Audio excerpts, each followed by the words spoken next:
بسم اللہ الرحمن الرحیم. ڈیئر صوفیزم کورس ممبرز، یہ ہمارا نیکسٹ لیکچر ہے صوفیزم اینڈ میڈیٹیشن کورس کا.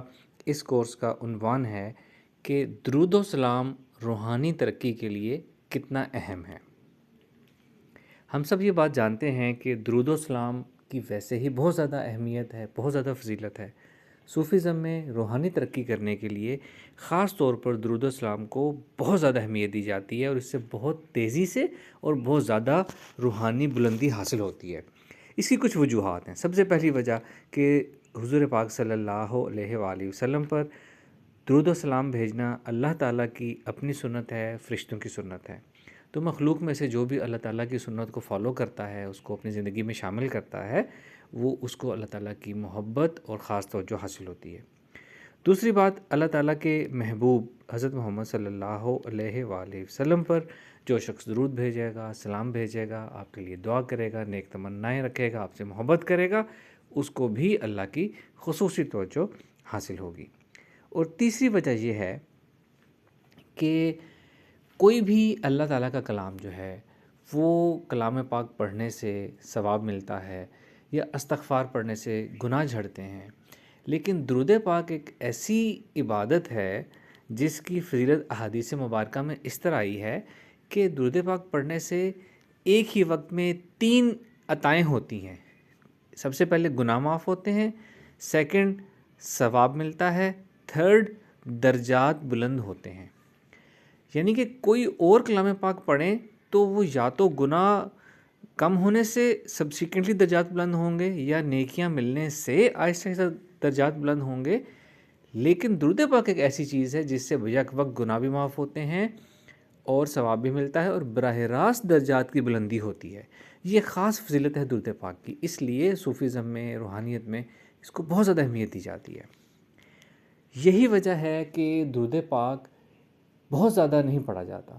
آپ سب نے ایکسپیرینس کیا ہوگا، اگر ہم درود پاک پڑھنا شروع کریں اور بہت زیادہ تعداد میں پڑھنے کا ارادہ کریں تو ایک وقت آتا ہے جب زبان ساتھ چھوڑ دیتی ہے، سینہ بھاری ہونا شروع ہو جاتا ہے، ہم سے وہ مسلسل پڑھا نہیں جاتا بہت زیادہ پڑھنے کی کوشش کریں تو. اس کی یہی وجہ ہے کہ بیک وقت درجات بلندی ہوتی ہے. درجات کی بلندی کیسے ہوگی؟ درجات کی بلندی تو اللہ تعالیٰ نے لکھ دی، اللہ تعالیٰ نے کن فیکون کہہ دیا، وہ ہو جائے گا.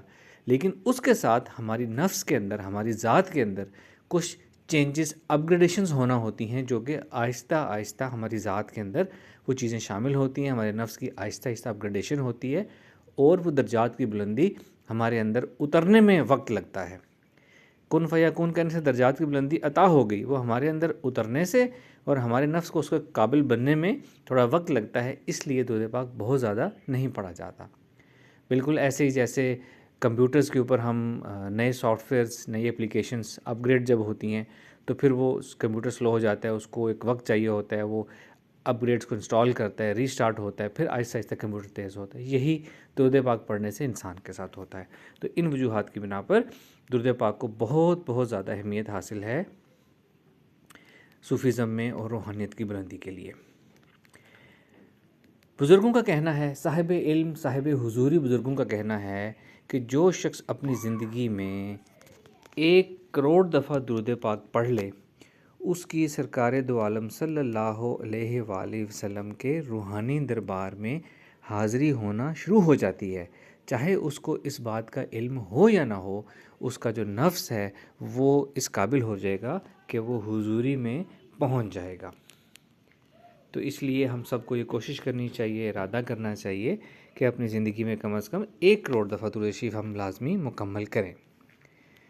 درود پاک کی 3 مین ٹائپس ہوتی ہیں، جو میں خاص طریقے سے 3 ٹائپس بتا رہا ہوں. اگر آپ لوگوں نے درود پاک پہ غور کیا ہو، درود پاک کی ایک قسم ایسی ہوتی ہے جس میں ہمارا مخاطب اللہ تعالیٰ ہوتا ہے، جیسا کہ اللہم صلی علی، اے اللہ درود بھیج محمد پر اور آل محمد پر. اس میں مخاطب ہمارا اللہ ہے، ہم اللہ کو مخاطب کر کے کہہ رہے ہیں کہ اے اللہ درود بھیج. پھر ایک درود کی قسم آتی ہے جس میں ہمارے مخاطب ہوتے ہیں سرکار دو عالم صلی اللہ علیہ وآلہ وسلم بذات خود، جیسا کہ ہم پڑھتے ہیں الصلاۃ والسلام علیک یا رسول اللہ. علیک کا مطلب ہے کہ آپ پر، تو آپ کو ہم براہ راست مخاطب کر کے درود پاک پڑھ رہے ہوتے ہیں. ایک تیسرا طریقہ ہوتا ہے جس میں براہ راست مخاطب کوئی بھی نہیں ہوتا، جیسا کہ صلی اللہ علیہ وآلہ وسلم. اس کا ترجمہ بنتا ہے اللہ کا درود ہو ان پر یا محمد اور آل محمد پر. اس پہ براہ راست مخاطب کوئی نہیں ہوتا. تو آپ کو جس درود پاک پڑھنے میں زیادہ لطف آئے، زیادہ مزہ آئے، زیادہ راحت ملے، آپ نے وہ درود پاک پڑھنا ہے. جب آپ کا اللہ کو مخاطب کر کے درود پاک پڑھنے کا دل کر رہا ہو تو وہ والا پڑھ لیں. جب حضور پاک صلی اللہ علیہ وآلہ وسلم کو مخاطب کرنا کا دل چاہے تو وہ پڑھ لیں. اور جب آپ چلتے پھرتے کیجولی اٹھتے بیٹھتے سوتے جاگتے دوشی پڑھنا چاہیں تو صلی اللہ علیہ وآلہ وسلم یا اس طرح کا کوئی درود پاک آپ پڑھ سکتے ہیں. اب سب سے اینڈ میں آپ کو درود پاک پڑھنے کا ایک بہت خاص طریقہ بتاؤں گا. یہ ایک بزرگ سے منسوب ہے. ایک بزرگ گزرے حضرت باغ حسین کمال رحمۃ اللہ علیہ. درود پاک سے بہت زیادہ آپ کو روحانی مقام فضیلت عطا ہوئی. آپ کا فرمانا ہے کہ مجھے جو کچھ ملا درود پاک کی وجہ سے ملا. آپ ایک درود پاک پڑھنے کا بہت خاص طریقہ بتاتے ہیں. آپ فرماتے ہیں کہ تنہائی میں بیٹھ کے باوضو ہو کر درود پاک اس تصور کے ساتھ پڑھیں. اب تصور آئے گا تو ساتھ احساس بھی کرنا ہوگا، اور یہ کیا بن جائے گا؟ مراقبہ بن جائے گا تصور اور احساس کرنے سے. تو درود پاک آپ نے اس مراقبہ کی کیفیت میں پڑھنا ہے کہ آپ کی، یعنی آپ جو درود پاک پڑھنے والے ہیں، آپ کی، اللہ تعالیٰ کی اور حضور پاک صلی اللہ علیہ وآلہ وسلم کی، آپ تینوں کی ایک تکون ہے. آپ ایک تکون میں بیٹھے ہیں، تکون کے ایک ایک کنارے پر، اور آپ تینوں ایک دوسرے کی طرف متوجہ ہیں، یعنی سب حضوری کی کیفیت میں، جیسے ایک محفل میں بیٹھے ہوتے ہیں، ہم آپس میں بات کر رہے ہوتے ہیں. اس تصور اور اس مراقبے کے ساتھ آپ نے درود پاک پڑھنا ہے. پھر جب آپ درود پاک پڑھیں گے اللہم صلی علی، یہ کہتے ہوئے آپ کی توجہ اللہ تعالیٰ کی ذات کی طرف ہوگی. صلی اللہ کے بعد محمد و آل محمد جب آپ بولیں گے تو آپ کی توجہ سرکار دو عالم صلی اللہ علیہ وسلم کی طرف ہو جائے گی، یا یوں کہہ لیں کہ آپ کے مخاطب حضور بن جائیں گے. تو اس طریقے سے تنہائی میں بیٹھ کے استقون میں، مراقبے میں، حضوری کی کیفیت میں آپ نے درود پاک پڑھنا ہے. اس کا لطف بھی اور ہوگا، اس کے درجات کی بلندی بھی اور ہوگی، اور اس کے آپ کے جو احساسات ہیں، مشاہدات ہیں، وہ بھی بہت زبردست ہوں گے. کچھ لوگوں کو یہ تصور اور احساس کرنے میں مشکل ہوتی ہے کہ ہم یہ کیسے احساس کریں. تو میں نے بتایا مراقبے کا اصول ہے کہ ہم خود سے تصور کرتے ہیں، اور جو ہمارے سامنے کیفیت بنے ہم اس کو بنا لیتے ہیں. نور کی کیفیت میں اللہ کو اور حضور پاک صلی اللہ علیہ وسلم کو دیکھ سکتے ہیں ہم، یا یہ صرف احساس کر سکتے ہیں کہ ہمارے سامنے اس طرف اللہ تعالیٰ موجود ہیں، ہمیں نظر نہیں آ رہے لیکن وہ ہمیں دیکھ رہے ہیں، ہماری بات سن رہے ہیں. اسی طرح سرکار دو عالم صلی اللہ علیہ وسلم ہماری بات سن رہے ہیں. یا ایک طریقہ یوں کیا جا سکتا ہے کہ آپ اپنے ایک طرف جو ہے، ایک تکون کے ایک کونے پہ اپنے سامنے آپ خانہ کعبہ کو دیکھ لیں، ایک طرف گنبد خضرا روضہ مبارک کی جالیوں کو دیکھ لیں کہ یہ صرف ان کی شبیہ ہے، ان کا ایک استعارہ ہے. اصل میں یہاں حضور پاک صلی اللہ علیہ وسلم موجود ہیں، اور اس طریقے سے، اور اللہ تعالیٰ اس طرف موجود ہے.